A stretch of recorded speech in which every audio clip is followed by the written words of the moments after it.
Good morning. This is Dr. John Bennett broadcasting from Miami Beach Neurosurgical TV. Today we have the pleasure of broadcasting the Sri Lanka webinar, maximum utilization of minimally available resources in neurosurgery. And we're lucky to have Ip Cherian with us, who is a big part of the Neurosurgical TV. And we're glad he could join us. And we'll introduce Ip, and then maybe Ip can kind of run the show. Okay, Ip, welcome. You're muted there. Okay, go ahead. Thank you. Thank you, John.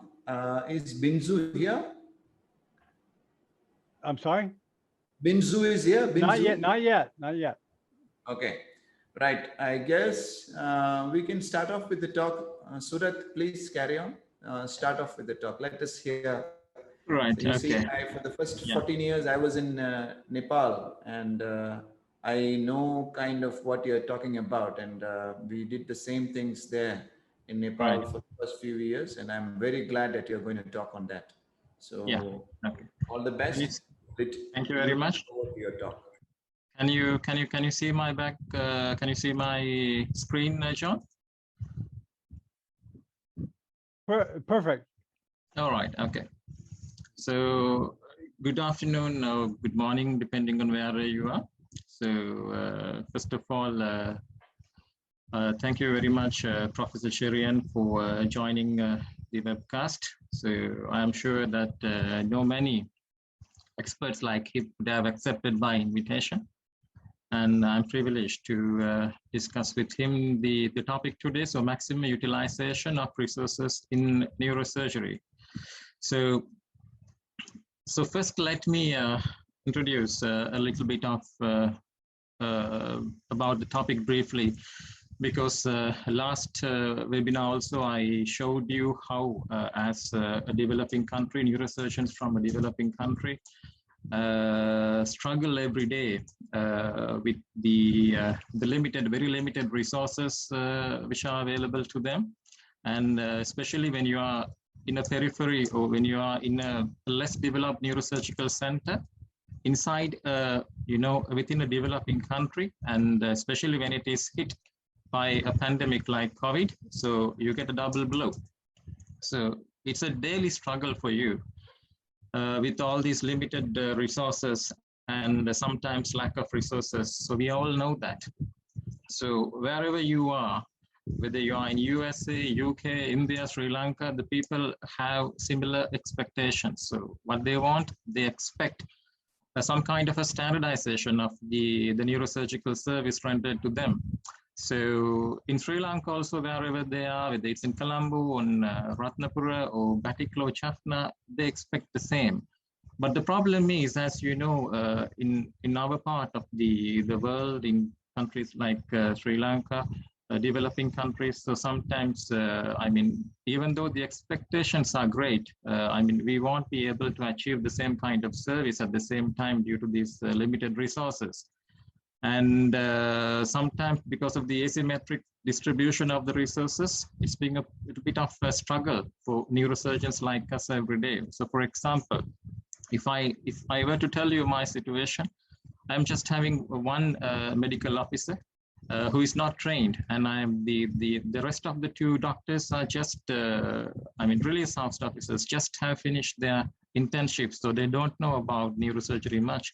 So I'm working with a team who do not know, who do not know the next step of the surgery, when to suction, when not to suction, what happens, what to do when an aneurysm ruptures, and they don't anticipate the next step. So it's been really difficult sometimes, and especially when you're performing a complicated, complex neurosurgical procedure. And sometimes you don't have the perfect instrument. You don't have the instrument. For example, I have been doing 3-level ACDF, 4-level without a single curette to take out the disc. And I haven't had pedicle screws for the last 1 year in the government sector. I haven't had lateral mass screws for the last 2 years. It's like that.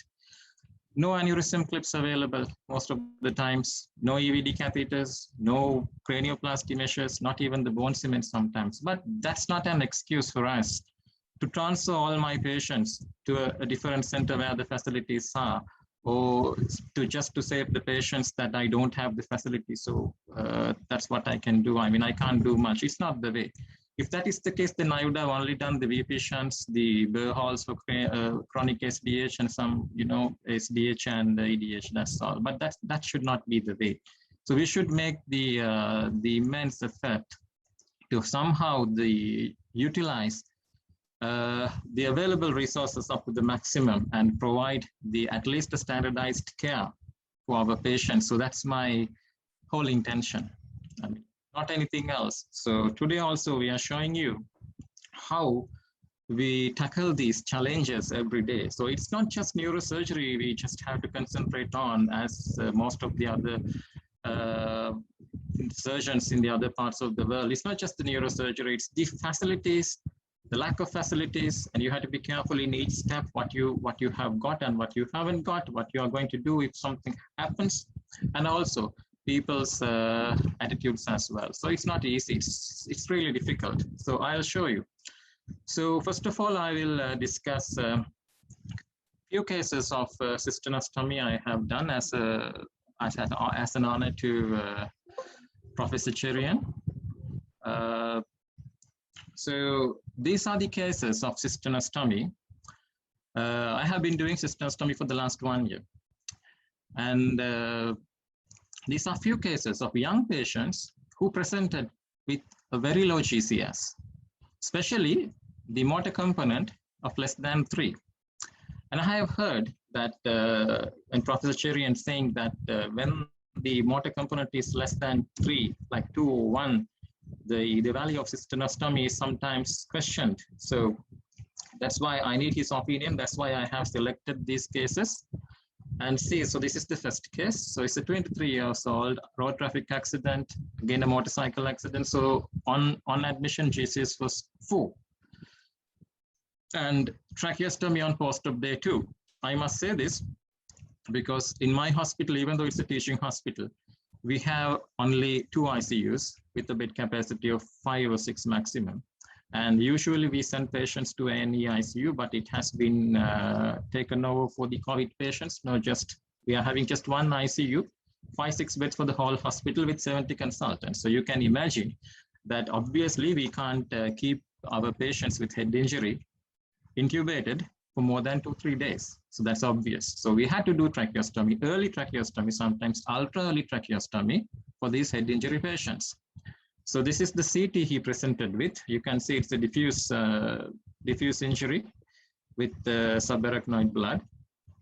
Since this patient presented with a motor component of 2, I was not sure whether to put the bone flap back. And I didn't put the bone flap back. And you can see the catheter. Most of the times, last few months, we were not having EVD catheters. So we had to use feeding tubes instead of the EVD catheters. So this man, we removed the tracheostomy tube on post-op day 42, and he was discharged on post-op day 63. Even though he's a little bit aphasic, now he's walking with support. And unfortunately, I don't have a photo of him, but I'm sure even though he very slowly improved, I think he did very well.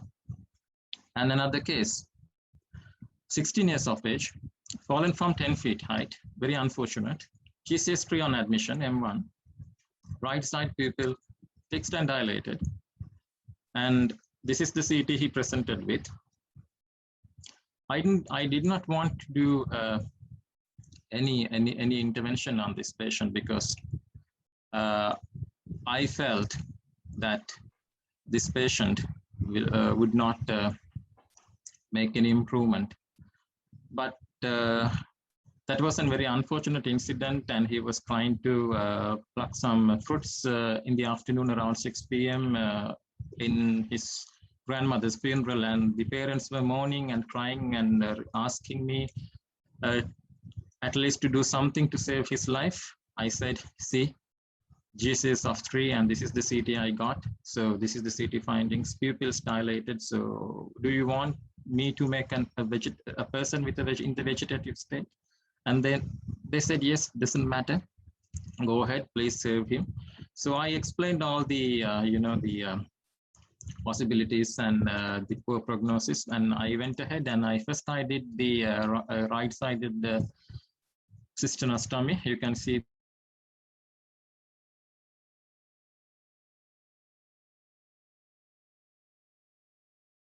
the brain was bulging, and I did not put the bone flap back, obviously, and I had to do the decompression on the left side also. So this is after some time. Now this is today. He's still in the ward. He's still with the tracheostomy. Now he's opening eyes spontaneously. He recognizes his father. He understands what we say, but he's not obeying really. He definitely localizing. I don't know how much time he would take to make a fruitful recovery. So this case and the first case, I would like to ask Professor Cherian, what does he think about these patients who are presenting with this low GCS with motor component less than 2 or 3? What is your comment on this, sir? Yeah, I mean, in this case, the first case, I wouldn't think that CISTERNOSTOMY was, I wouldn't do CISTERNOSTOMY for the first case. But the second case, there's diffuse subarachnoid hemorrhage. More than swelling, there's definitely a lot of subarachnoid hemorrhage. And this is a good indication for CISTERNOSTOMY to open and wash the cisterns. I mean, of course, the brain is going to be bulging here. As you clearly said, the brain's going to be bulging, but I wouldn't do a decompression here again. I would go ahead. I would, you can see that the prepontine cistern is full of blood. So there is something that is torn off. There's a vessel that is torn off. If it's not an emergency, if it's a real emergency, then maybe I wouldn't do a angio, but I would definitely later on go for an angio to see if there is a tear. As I'll go and do a CISTERNOSTOMY here, I'll open up all the cisterns and I'll open the lamina terminalis so that the hydrocephalus part, the brain is going to be lax after the lamina terminalis opening. And then I don't think I would do a decompression at all here.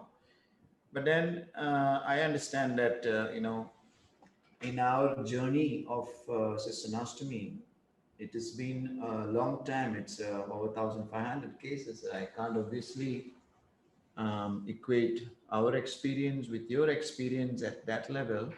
So I wouldn't want you to do anything which you're not comfortable with. It's always what the neurosurgeon is comfortable with. You've done your best. Obviously, that is what we do. We all do our best. I've seen that you've done your best. You see, there's a lot of blood in anterior to the brainstem. So I'm wondering whether there's a tear of a major vessel, and that is what caused the low GCS. This is what I'm thinking. So I wouldn't say this, I wouldn't do a CISTERNOSTOMY, but I mean, this is not one of those real indications for CISTERNOSTOMY. Here, what I'm seeing is there's subarachnoid blood, traumatic subarachnoid blood. And especially if you see the anterior to brainstem, there's so much of blood, you see. So this is, I'll open the membrane of Lilliquist, I'll drain out the blood and I'll see if there's a bleeder. I'll arrest the bleeder, I'll clip the bleeder, and I'll come back. I'll not do a decompressive like this. This would be my comment for this. All right. Thank you very much for the comment. So that was the thing, because I was also not very sure about what to do in this case. And so I was actually in two minds, not to, because initially I thought I would have done a bifrontal, but yeah. Right, so another case, again with the GCS of 5. So we had to do a tracheostomy on day 2, but this patient did very well. So these are the cases who did very well. And this is him in the ward and in the clinic. So come back to almost, he could work within the first two months of time. Another case, 24 years, again RTA, motorcycle accident, GCS 4. Again, this is the case. So we did CISTERNOSTOMY, did really well, right? So this is the patient. This is after 1.5 months. He's coming to see me every month as a courtesy. So he's doing very well at the moment. So again, a nice case. Again, 43 years, RTA, motorcycle accident, again, GCS of 5. All these patients, we had to do early tracheostomy within the first 5-7 days. And this is his CT.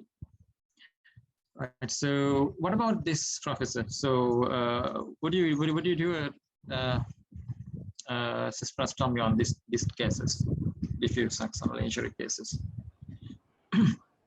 Well, I can see that the GCS is quite low, motor score of 3, but I don't see much of a mass effect here, and plus the systems are quite open here. Yeah. Yeah. So I really wouldn't go for a CISTERNOSTOMY in this case. But I find that there's a lot of interpeduncular blood. Interpeduncular, there is blood. I mean, the scan is not clear, but you've done a great job. You've opened the cisterns, probably drained the blood out, and there's no more interpeduncular blood right now. So if you ask me, I wouldn't do a CISTERNOSTOMY in this case because the sylvians, both sides sylvian, the third ventricle is very well seen. Cisterns are very well seen. So I really wouldn't, I mean, this is a case I would manage conservatively. Yeah. What I should do is, I guess, I mean, I'm so glad that you're taking up this. I should come to Sri Lanka sometime and we maybe spend a week with you, and then maybe the indications as well as the technique. You would have no, I mean, obviously you are dealing with the, dealing in microsurgery for trauma, and that is the only start I need to have. So if you have that start already, it's very easy for you to kind of immediately figure out what patient needs it and what patient won't. And when there is a need, I'm sure you can do it very well. Thank you very much. So all these cases are, I mean, a bit of controversial cases because I selected this especially because I was also actually not very sure, because this patient, I can remember we kept several days, but his GCS did not improve with the conservative management and the medical measures. So that's why I decided on doing this. So there are a lot of other cases as well, straightforward CISTERNOSTOMY cases, but I'm not showing, I'm only showing these cases which were not very clear to me, bit of controversial cases, so I could get the comment from Professor. Right, so, but anyway, he did very well, this patient. Now he's back to work, very happy about it. And another case, 14 years of age, fallen from 30 feet height.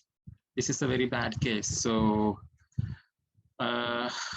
I'm sure I need some expert comment on this one. Same scenario.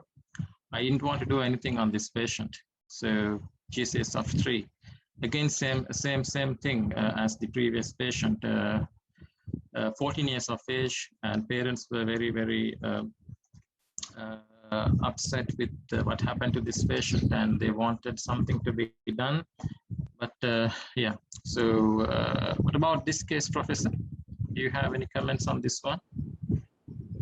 Yeah, we've had similar cases like this. This is if there is, the CT is not very clear, but if there is no infarct in the PCA region, clear-cut infarct in the PCA region, then this is one of the toughest cases that you can do well with CISTERNOSTOMY.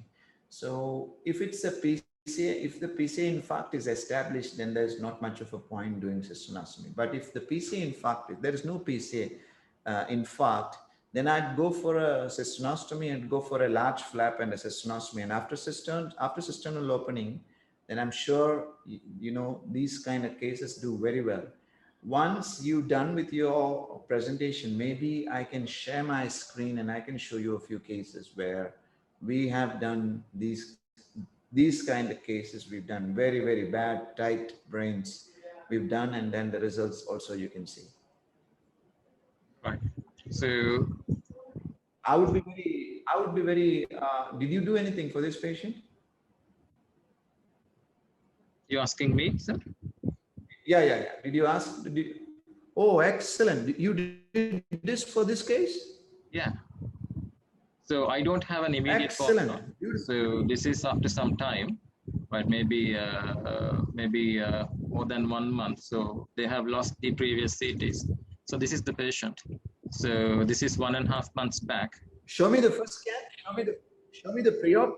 Show me the pre-op scan, Surat.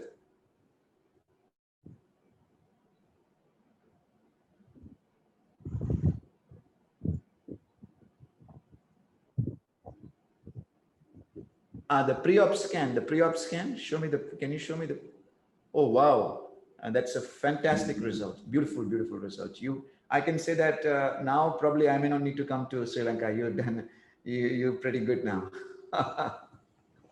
This was 1.5 months back, and we transferred him to the local hospital because we don't have much bed capacity in our ward. So he was on a PEG tube, and now I got to know that he's eating well and he's walking with assistance, and he's talking. So I think the parents are very happy about the result. So I just wanted to show you, because this is one of the cases that I never believed that would come true, would make. Did you open the membrane of Lilliquest? Yes, of course. I usually open the membrane of Lilliquest, but I don't usually open the membrane, the lamina terminalis in each and every case. This is excellent. And you didn't have to do a DZ actually. Maybe after your experience goes up, after we did about 300 of these with decompressives, then we started doing, stopped doing decompressives. We stopped, we just did CISTERNOSTOMY and then left. I mean, once the brain was relaxed, we left the bone flap back. So yes. I'm sure you probably have done less than 100. So maybe, yes, of course, maybe around continuing, yeah, 25. Yeah. 30. And because I was not sure, because he presented with a very bad GCS, so I was in two minds whether to put the bone flap back or not. So that's why I selected these cases rather than straightforward cases. So these were the. So yeah, this is one case that I wanted to show you. One of the special cases. Again, 20 years old female, a student nurse, recently married. Came to us at around 4 a.m. in the morning on 23rd April. Three-wheel collided with the lorry. On admission, GCS was 5, E1, V1, M3, and it dropped to GCS of 3. So her left pupil was 5 mm non-reactive, right side was 3 mm non-reactive. And we took her for surgery on next day, early morning. So this is the CT she presented with initially. So you can see thin SDH, lot of edema and mass effect, tight brainstem. So I thought this is going to be a case where the patient is going to end up in your ward for a few months, and this is very recently. So we were having a lot of issues regarding the ICU beds. So I had to decide on the management, and this is some. I mean, during this time that I had a few cases where we did the tracheostomy for emergency head trauma and few intracerebral hemorrhages, and they were improving. And they were sent to the ward with the tracheostomy, and they were on the NG tube, and they died due to the aspiration with the NG feeding because of the obvious gastroparesis they get with this head trauma. So, and to add to that, so our wards were shifted due to the COVID, and the nursing staff also not very trained for neurosurgical procedures. And so there were few hiccups with the feeding with the NG tubes as well. So nutrition was a bit of problem. So what I did was, so this is the thin clot we had, brain was coming out, bulging. So this is what we did. So we did the CISTERNOSTOMY first, and then we evacuated the clot, and then we did the tracheostomy at the same go. So you can see we didn't have the PVD drainage bag, so we had to use this URI bag, and the catheters also we didn't have, so we used the what you call this feeding tube. And this is the subgaleal drain. Since her GCS was low, I put her bone flap. I put the bone flap within the subcutaneous pocket in the tummy. So I preserve the bone flap because we don't have the facilities to preserve the bone flap. The proper refrigerators we don't have. And on top of that, we don't have these titanium meshes, and sometimes even the bone cement is not available. So I thought, I had the gut feeling that I could put her bone flap back before the macrophages digest the bone flap within 3 months' time. So I usually don't do this, but this case, since it's a young patient, I preserved it. And at the same time, I did the feeding jejunostomy because of the bad experience I had. And so, so many things at once. And it just took, we started at 8:30 and we finished at 11:15. So this is after CISTERNOSTOMY post-op day 5, and this is after post-op day 20. And she was making a remarkable recovery. So this is post-op day 5, this is post-op day 7. And we had to send her to the local hospital because of limited beds available at our ward. So discharged her on 9th with the tracheostomy. And at the base hospital, they could remove the tracheostomy, right? Because she was, improving remarkably. And they could close the jejunostomy as well because she was eating well. And so we brought back her on the 25th post-op day to put the bone flap. So this is at the cranioplasty. So this is once the cranioplasty is done. So this is the post-op. And she was discharged on post-op day 28. So this is her on post-op day 27th. So I think it's a very, remarkable improvement and a great victory for the teamwork for us. So this is the team that helped us. So this is the head anesthetist, Dr. Maningaratna. So he was very keen on allowing us to do this operation on that day because that's a Friday and we were not supposed to operate on that day because I'm getting lists only from Tuesday to Thursday. So he was very, very flexible and allowed us to operate since it's a young patient, and I'm really grateful to them. And I think it's a very good case of maximum utilization of whatever the resources we had. Any comments, Professor? Well, I can say this is remarkable work, but then you really don't need to do decompressives for these patients anymore. You don't need to take the bone flap out. Once the brain is lax and you're opening the membrane of reliquaries, the brain is lax, you don't need to, you just need to keep the bone flap as a floating flap. It'll be absolutely fine. You can take it from me. So I can see that you started off with cases which are, here and there, but then the last few cases that you've shown is remarkable. That means that you really advanced and you're really doing very good job with CISTERNOSTOMY. Thank you very much. Thank you. Right. So now those are the cases that I wanted to discuss regarding the CISTERNOSTOMIes and this one. So craniopharyngioma. This is 15 years old female presented with deteriorating vision and difficulty in walking with severe headache. And we did the CT. CT showed this tumor, probably craniopharyngioma with the calcification in it, and non-contrast and the contrast. And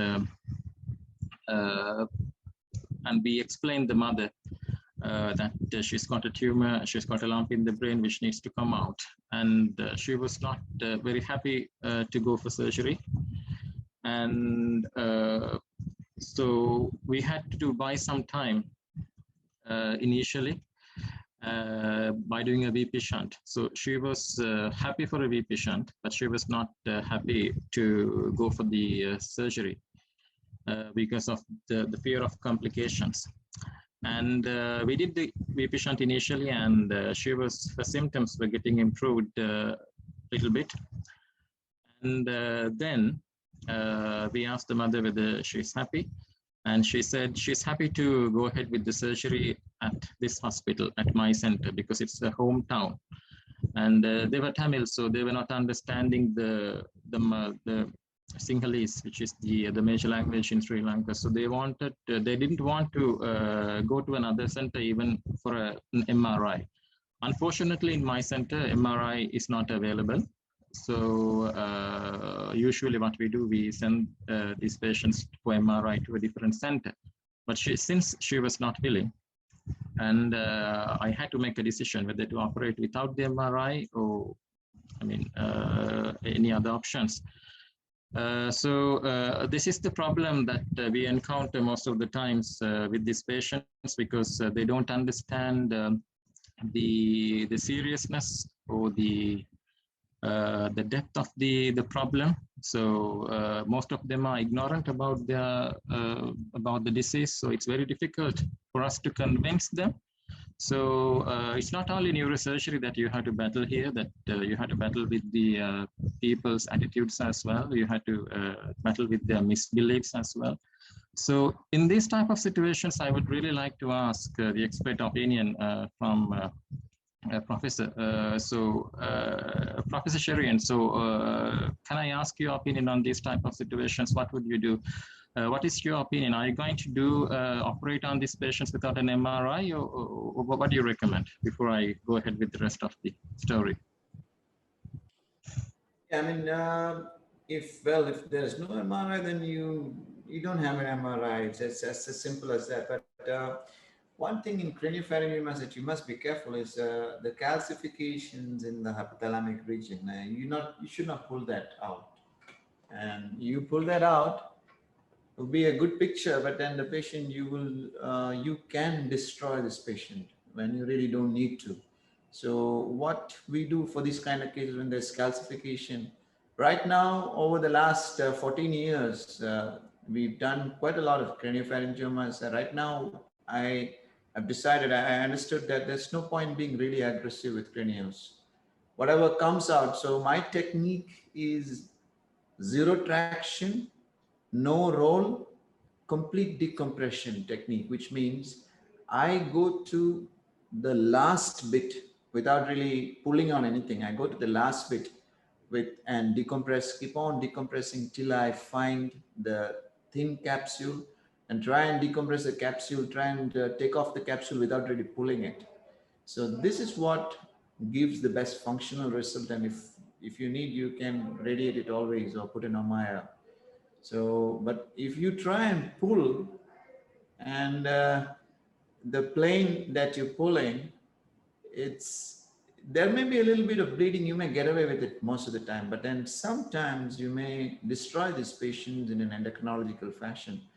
And not only in an endocrinological fashion, they don't wake up, they have a lot of other problems as well. So it's not really worth it. So this is the stage that I am at right now. If anybody says I'm going for a radical cranial dissection, resection, I would be happy when I can do it. See, these days I never do it with a skull base approach from open. I always do a resection endoscopically, because you're right below the optic nerves, and a transplanar, a transcellular approach gets you into very easily into the cranium, and you can see the anatomy beautifully. All your other structures are on both sides of you. So earlier I used to argue, in fact, the textbook chapter that we wrote with Narayan, I was always liking to do my cranios from the anterolateral corridor, transcavernous. I would do a transcavernous approach, and I would take off the craniopharyngioma. Not that I have any difficulties with that right now, but I would say that I would like to do the cranios these days endoscopically. Yeah, Thank you very much. Can I ask you one question? So what is, I know, do you have the MRI facilities in every part of your country where the neurosurgical facilities are? Oh, no. I mean, see, for 14 years, I was in Nepal. So the first, when I started off in Nepal, we just had a city facility and I had to do everything with the city. And well, it's good to have an MRI, but it's not an absolute necessity. You can go ahead and do it with the city as well. There's no problem. Yeah, thank you very much, because I have been doing so many meningiomas with only the CTs without any MRIs. That's why I was asking you this question. So since I don't have the endoscope, so I decided to go ahead with surgery, and I approached this with the subfrontal approach. So this is just a small video clip, a very short one, through the monitor that we recently attached to my old microscope, so everyone can see what we are doing. So this, you can see a little bit of debulking, initial debulking. You can see the two optic nerves, I suppose. So this is what we did. So this is the post-op CT. This is the contrast CT, and I don't think there is significant residual according to it. And I'm happy the patient is doing very well. So this is her. She's having intermittent high urine output. Other than that, she's absolutely fine. So happy about the outcome with that one. Right. The next one, CP angle meningioma. And before I describe the case, so I will tell you a little bit of story about this patient. So she's a 65 years old, known to have this tumor for the last 10 years, and has gone to a few surgeons before coming to see me. I think two neurosurgeons, and she was she did not turn up for the surgery because of the fear of surgery, and difficult tumor. So she came to me because she was getting a weakness on the same side and severe vertigo. So she could not walk and severe headache. And so she told me, so she was told by the neurosurgeons that the chance of survival is 50-50 after the surgery. So she was really scared to undergo surgery. And she further said, and because she was told that there is a high chance of facial nerve palsy, she couldn't close her eyes and she couldn't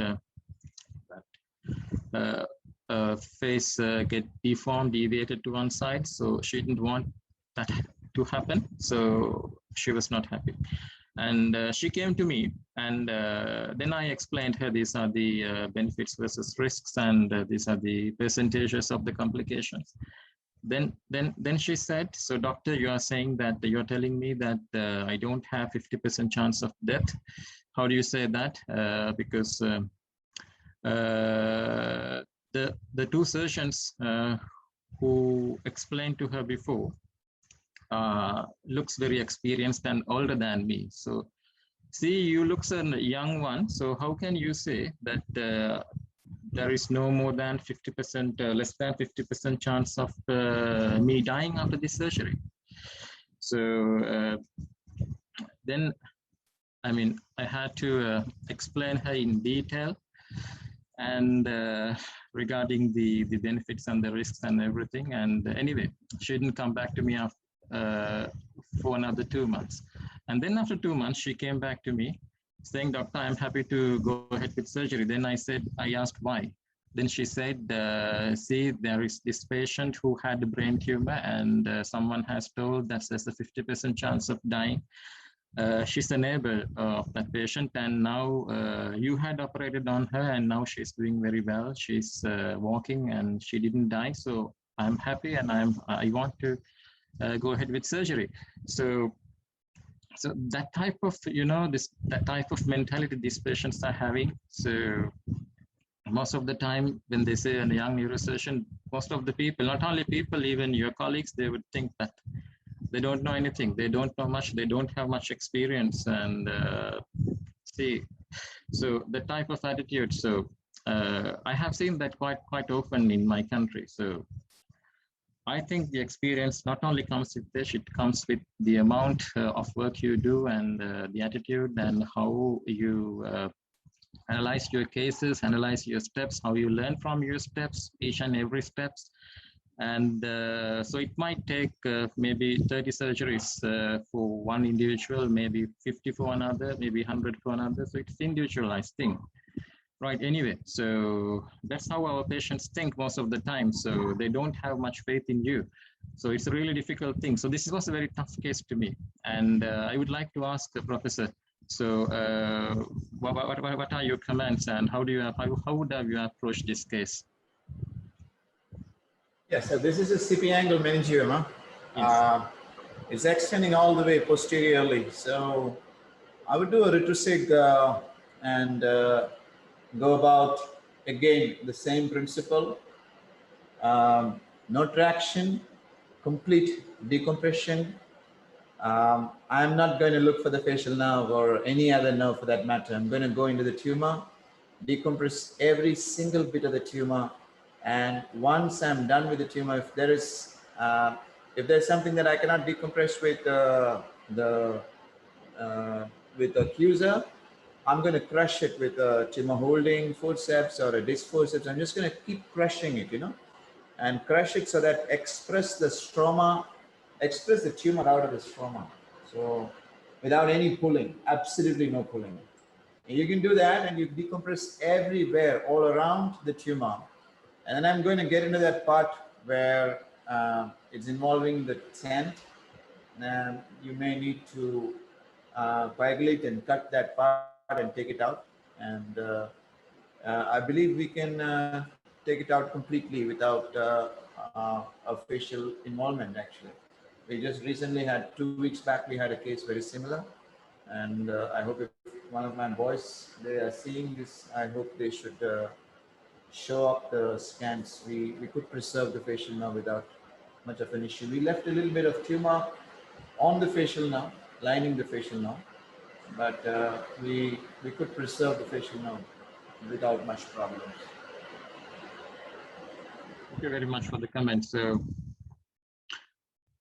this is the post-op. So initially I had to put a VP shunt as well, and then, but believe me that this tumor was very, very, very tough. And I used the CUSA. I tried using CUSA. It's not cutting out, and I tried to take the tumor holding forceps ranges. It's very, very tough tissue, and I had to cut with the micro scissors all the way. And I knew my limits, so I had an insight of what I was going to do, because I knew with the facilities I have got, I was not going to totally take it out. So obviously there was some residual as well. And this is the post-op, as the professor said, retrosigmoid, and there was residuals as well near the stem. And this is immediately post-op, day 1. Shouldn't have any facial nerve palsy or any other nerve palsies. And unfortunately, she developed the pneumothorax on 7th post-op day, 7th post-op, yeah. And she had some difficulty in swallowing as well. So we had to, so her saturation dropped after some time. So we had to put a tracheostomy tube to her. So this is the contrast CT, the post-op one. So you could obviously see there is some residual here. And anyway, so the hyperostotic bone is there, again, some kind of residual there. But I believe that she was completely out of her symptoms that were troubling her after the procedure. And this is the clinic. Very happy about the outcome, no symptoms, but we sent her to the oncologist for further radio treatment, and the discharge came as seminomatous meningioma. So, right. Then the next case, it's an actually spontaneous intracerebral hemorrhage in a 56-year-old male with known hypertension, and he presented with very low GCS to us with a GCS of 5. So this is the initial CT he presented to us, and this is the initial CT, and after 24 hours, his GCS further dropping, and we can see some expansion of the hepatoma. So this is the CT angio. So this is the maximum quality of the CT angiogram we could obtain. So my radiology colleagues, they're doing a fantastic job. So I couldn't have asked more. So this is the maximum you can get. So I don't see any abnormal vessels there. So this is the intraoperative picture.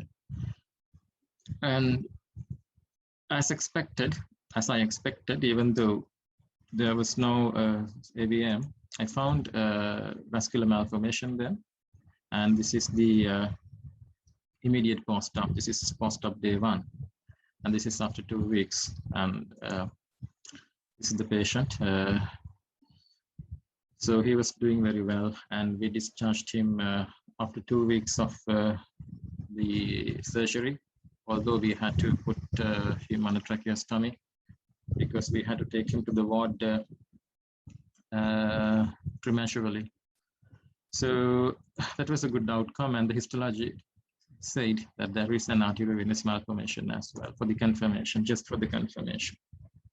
So this type of things happen. So because you may not be having ideal or optimal investigations or whatever the imaging. So you had to be thoughtful, and you had to be precautious as well. So there were lots of cases that we had to operate on with suboptimal images. So this is another case of an atypical meningioma. So age unknown. Patient was brought by the ambulance by the side of the road. Initially GCS was 5, and we did the CT, and the CT showed this tumor. He was not stable for transfer. And so, as I said earlier, so we cannot depend on all the time with the imaging and everything like MRI. So we removed the tumor completely. I removed the tumor completely, and this post-op. So this patient did remarkably well post-operatively, and he was conscious, rational the 3rd post-operative day, and remarkable improvement. We didn't want to put him on a tracheostomy. So we took him over to the ward on 2nd post-operative day, and he was discharged without any problem.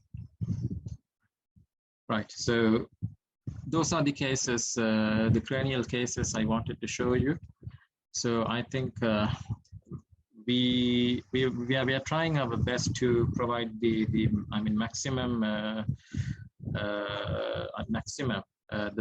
best care we could offer to the neurosurgical community, neurosurgical patients with our limited resources.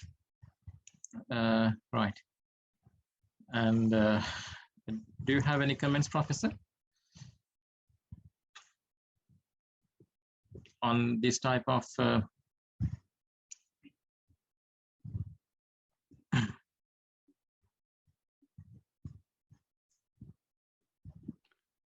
Are you there, Ripe? Are you there, Ripe? You may have stepped away for a second. Well, this is great case review, huh?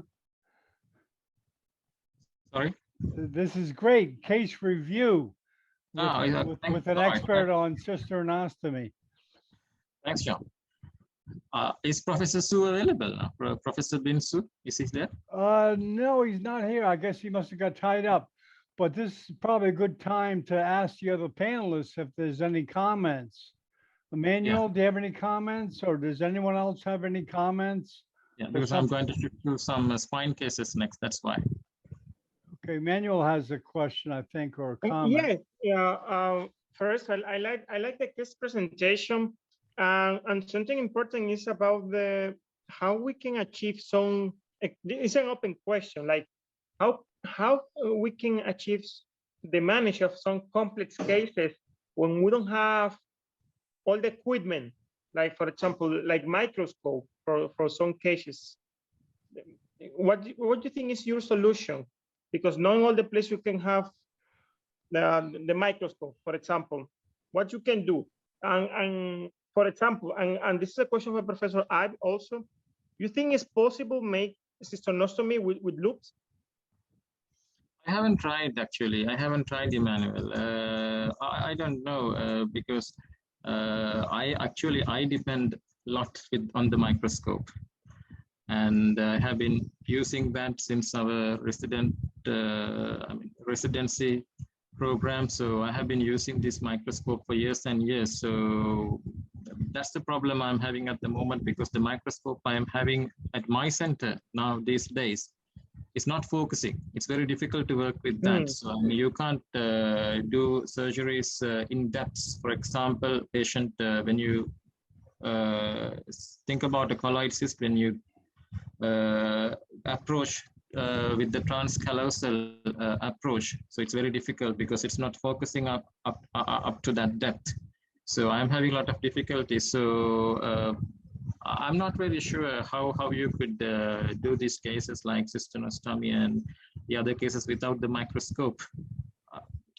If you ask that question for me, it's because if outside is in reality, like in some places, they don't have microscope. They don't have microscope, and it's in reality, and it's a fact. And if we want to, because I saw the cystonostomy with my own eyes, and I know it works.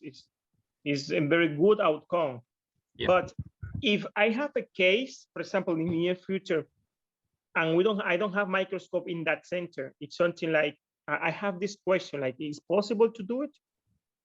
What do you think, Professor? I think you should try with the loops, because in my country, in all the neurosurgical centers, we do have the microscope, whatever it is, even it's an old one or I mean, quite a brand new one or whatever, we have it. So we haven't had that problem yet. But if there is a center without the microscope, I think you should look for alternatives from the beginning. Like you can try with the loops, I think. With the loops, I have tried doing these discrectomies and all the lumbar spine, but I have never tried with for the cranial surgeries like aneurysm. So these cystonostomies, I don't know. Actually, I can't think. I can't think of it. Right. Where are you originally from? I am from Dominican Republic, and I am in Moscow. But right. in Moscow, every hospital have microscope. But you know, outside of here, there is another reality, and we need to be prepared. It's what I think. We need to be prepared from all places. Like from I came from, in a lot of places they don't have microscope at all. Yeah. And even in some cities they don't have they don't have a neurosurgical department. Right. So that's the problem. So that's the problem we face. So that's the reality, the bitter reality. Yeah. So for example, say, I mean, if you put these cases, so if you put something in a cocktail or in a a neurosurgical study group, people comes out with various options, various ideas, opinions, but it's only you who realizes the real situation, the real difficulty when you're performing that, isn't it? It's very easy to comment, but when it comes to the practical issues, it's a really different thing, isn't it? Yes, that's true. That's true. Okay, so shall we move on, John? Sure. Right. So then these are few spine cases that I have done recently. So it's a 60 years old a female was investigated with a thyroid nodule, presented with Sudden onset, bilateral lower limb weakness, and with a little bit of confusion with the GCSF-14. And this is what the MRI showed, a large thyroid nodule. So she was investigated for this thyroid nodule, and the FNAC, which was done 6 months back, came as a follicular proliferation. And I think she has defaulted the treatment and now suddenly presented with this. So the physician has ordered an MRI. You can see a large thyroid here with the possible metastatic deposit causing the cord compression. So this is the coronal view, and this is the axial. So you can see significant cord compression. And bilateral lower limb power was 1. It was started when we saw her, it was around 4.3, and then started rapidly deteriorating. And we decided to operate her. So we knew probably it was a thyroid metastasis, so we were expecting a lot of bleeding. In my center, we didn't have preoperative embolization as someone would have done ideally. But since the patient was rapidly deteriorating, so I thought of doing a decompression. And so this is the this is after thyroidectomy. The general surgeon did the thyroidectomy very quickly, and this is the thyroid. This is the deposit. It was like another tumor. So very vascular, 1.5 liters of blood loss. And we could do a decompression and did a corpectomy, 2-level corpectomy and fixation with the decompression as well. And yeah, so this is, so then I decided on fixing her 360 degrees. So did the posterior fixation also. So started with the power of 1 in the bilateral lower limbs, and improved a little bit to a power of 3 with time. But unfortunately, she died because of sepsis, which was very unfortunate, and with pneumonia. Right. There's another case. 60 years of old male with a road traffic accident. Again, a tree wheel collided with the lorry. GCS-15, no head injury. Bilateral upper limb power 1 out of 5. Lower limb power 0. And he was in neurogenic shock. So the inotropes started. And this is the CT we did on admission. I think you can see you can't see a significant dislocation or vertebral body fracture or significant abnormalities apart from the degenerative changes and the spinous process fractures at 5-6. And the axials, I don't have the axials. Usually, the hospital, they usually do the axial, they do the sagittals, and they print the axials only if it is necessary during the emergency procedures. So axials did show a laminar fracture at C5, C6, but there was no significant cord compression according to the CT. So, so obviously I would have thought this patient was having cord contusion. So the option for me was to transfer this patient for an MRI, ideally. But he was not very stable for transfer. That's one thing. And there will be delays during transfer where you transfer the patient and they do the MRI, and so it takes time. So it only wastes time. So I decided, and I have some bad experiences, past bad experiences with transfers where the patients had complications during transfer. So I thought of doing a decompression as early as possible. That's the only thing I could do. So we brought this patient to the theater next day early morning, 8 o'clock, and we did the decompression from C3 to C7. and I found the cord contusion at C5, C6 level, and with the multiple spinous process fractures and laminar fracture at C5, C6 level. So I fixed him from C3 level to T1 level. So then only we got to know that this patient is a relative of one of our neurosurgery senior residents. So by the time we had done whatever the management that we could, before that, we did the CT after a long time because he was CT and the MRI after a long time because he was not stable for transfer. Because he had a lot of lung problems due to secretions and aspiration and as well, and he was on nitrox for quite some time, and so you can see this is his neck. It's very short neck. You can see it's really difficult. The surgery was really difficult, so that's why I thought of doing the fixation at the same time, because operating on him is really difficult. The C-arm was of no use because we couldn't visualize, so I had to take the freehand technique for the lateral mass screw. Unfortunately, the screws were fine, and we did the MRI and there were no disc prolapses. And and fortunately for him, it was the surgical procedure which was necessary at that time. And I had to do a tracheostomy under local anesthesia before the procedure because the anesthetist, they had issues in intubating him. So did the local tracheostomy under local anesthesia and then did the operation, and this is him.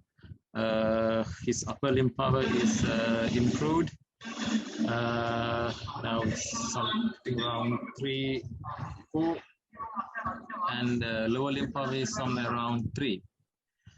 So a bit controversial thing that you can argue either way, that you could have done this or you could have done that. So with my experience, I think that was the best thing that I could have at that time.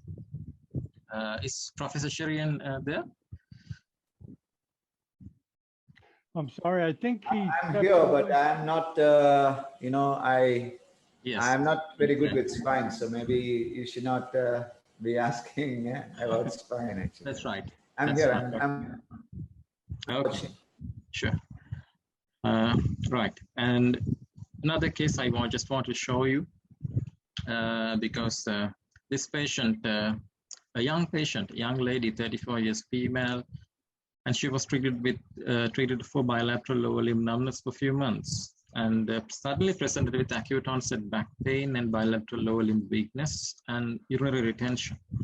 So she has sought treatment from different doctors, and they were treating the patient with painkillers and everything. And finally, since her symptoms were not resolved, and she went to some other doctor, right, Ayurvedic doctor, and it's the Ayurvedic doctor, fortunately, has asked her to go and get an MRI done. So she has gone to another doctor, and that doctor has requested MRI. And this is what she came to me with. So unfortunately, they had requested for just the non-contrast or the Mobitrack, and it showed a large tumor from T10, T11 to L2 level.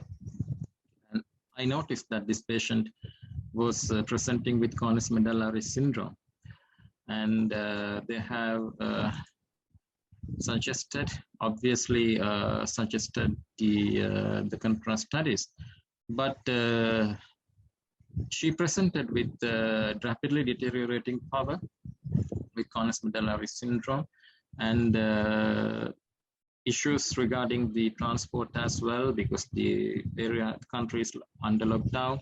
So I had to decide whether I wanted to go ahead with whatever the imaging available at that time. So I decided to go ahead with the available images. I explained to him, this is your condition. And this is the tumor, intraoperative tumor. It's a big tumor. So we had to do a laminectomy from T11 to L2. But interestingly, it proved out to be a schwannoma, a neurofibroma, which is very rare, which is somewhat rare, causing cornus medullary syndrome in this region of the body. Usually, you'd have expected an ependymoma or an astrocytoma, but it came out to be a neurofibroma, and we did the fixation as well because she's a very obese lady. So I thought of fixing her because we had to take out more than lamina of more than 3 levels. So I thought fixing her, so we did it at the same time. And she's improving, gradually improving. Her right lower lymph is 5 out of 5, and left lower lymph is around 4 plus. So a good case to was because ultimately it was a non-Western, medical doctor who advised her on the investigations which was necessary at that time. Right. I would like to show you some aneurysms, MCA bifurcation aneurysms. 3 similar consecutive cases which came to me, which presented to me during 2 weeks' time. So all patients, young patients, less than 40, MCA bifurcation aneurysms. So this is the type of maximum quality we can get with the available 16-slice CT machine. Now here I would like to ask Professor Cherian regarding his comment on this. So may I ask your opinion, Professor? So this is the quality of images that we get. Yeah, when I started off my aneurysms, I did not have any kind of angiograms available. So I remember on a C-arm, we used to do a carotid puncture, and my resident used to stand with the TRV 786, a Sony camcorder, so that when I inject, you'll get an image and we'll record that image, because the C-arm couldn't do any recording of that an image. So we go back and look at it and figure out where's the aneurysm and then go clip the aneurysm. So these images are fantastic. So I don't think you are very challenged here. Don't worry. Okay. Right. So all these cases are similar. So aneurysms clipped, no residue. No neurological disability post-op except this patient. Again, a young one, right MCA bifurcation, a bit of challenging one. So this case, they wanted to do it in the private sector, so I did in the private sector. So this is the quality of images we get in my hospital, and this is at the private sector. So just for your comparison, so this was a bit of challenging aneurysm, and unfortunately she got a bit of a weakness in her left upper limb, but I saw her 1 month back. She was improving very much, and she was walking at that time.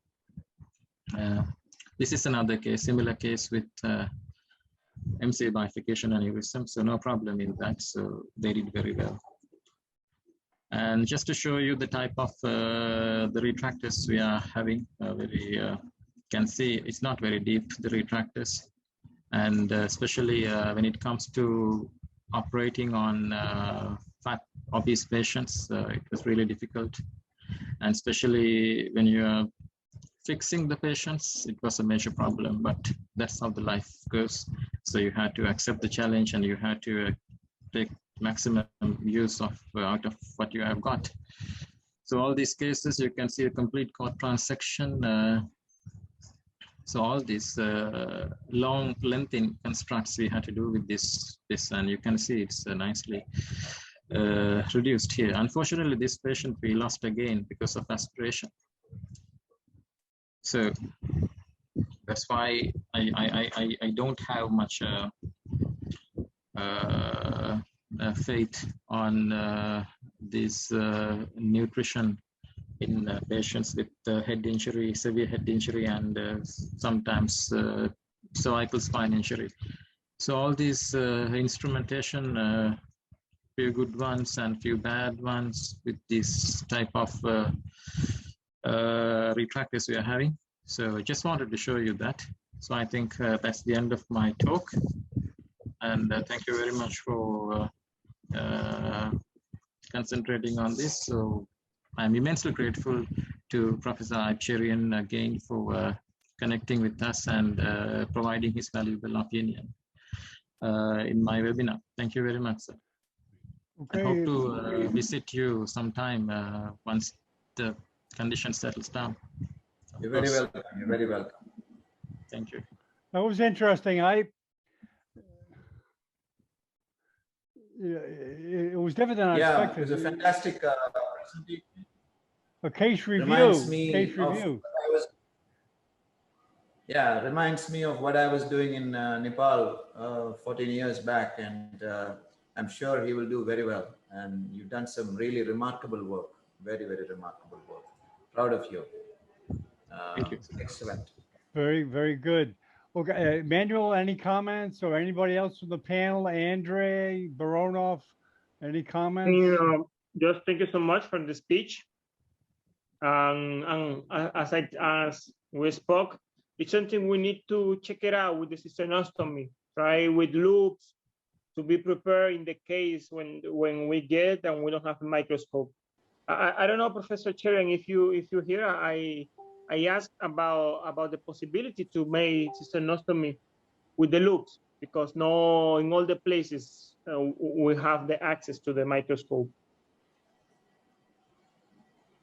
Well, I wouldn't recommend using a loop for CISTERNOSTOMY because the membrane of Lilliquest is some place where you are not going to access with the loop. So I guess it is important that we understand that it is impossible to do I mean, something like that without the microscope. So I would recommend that you guys probably use the microscope for CISTERNOSTOMY. And if it's not available, try and get the microscope by some way. That's all I can recommend to you right now. I mean, I don't think it's fair on anybody's side to, you know, go ahead and perform a surgery like that without the microscope. Okay.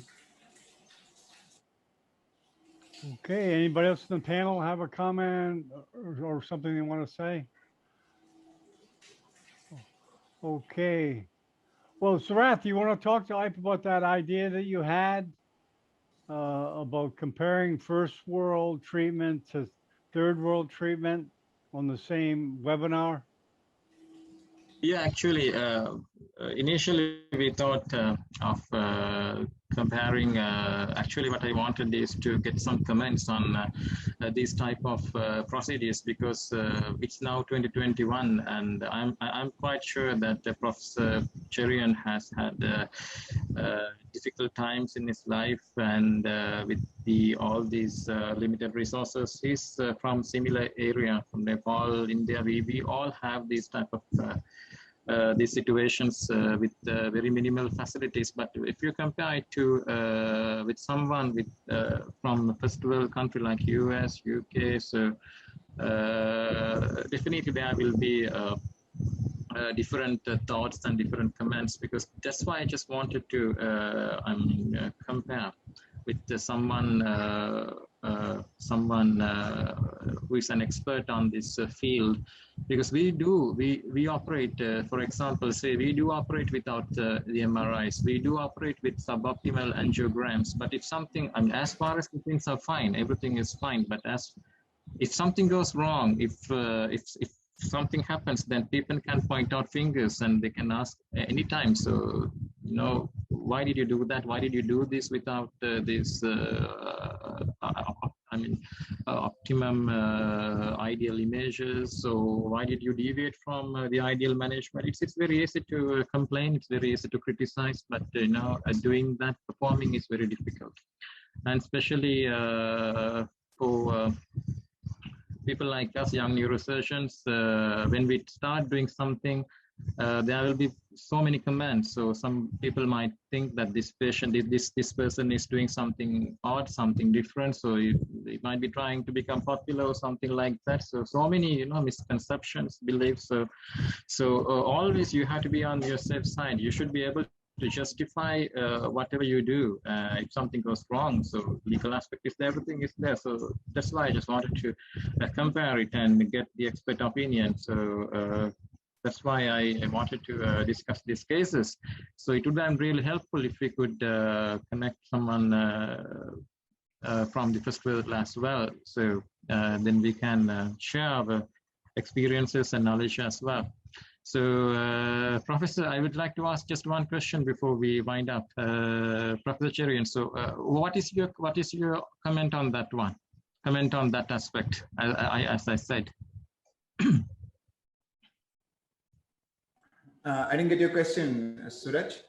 So, as I said, so we are doing, say, for example, we are doing some cases with suboptimal images without the MRIs and depending on the circumstances.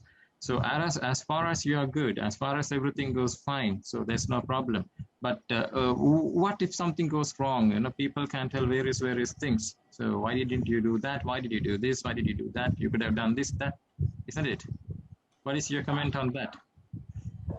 Don't worry about this. Just don't worry about this. That's all I can tell you. Just don't worry about it. Just keep doing things. Okay. That's all I can tell you. Just keep doing your stuff and don't worry about people wondering what you're up to and things like that. Don't worry about it. Okay. Well, Great.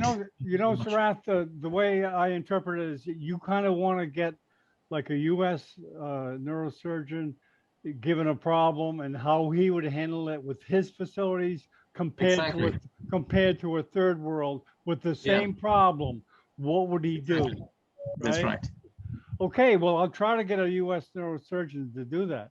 I tried one, not successful. I keep trying, but I think it's a good concept. I think it's a good idea to explore.